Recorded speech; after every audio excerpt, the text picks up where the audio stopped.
আমারি কণ্ঠে তুমি তোমারি বাণী তুলেছ,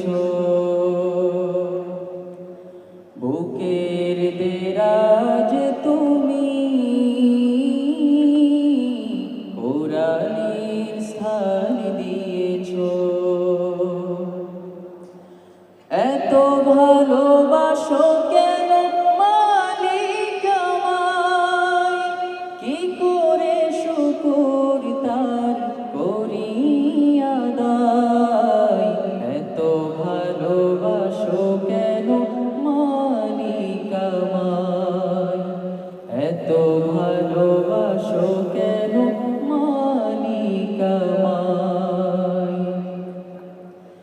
পৃথিবী দিকে দিকে অযুদিনে কণ্ঠ আমার নামে তোমার গীতে।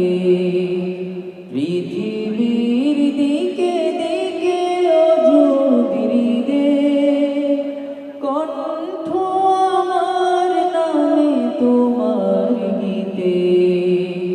তৌফিকে তোমার নিয়ামত বেশুমার, তৌফিকে তোমার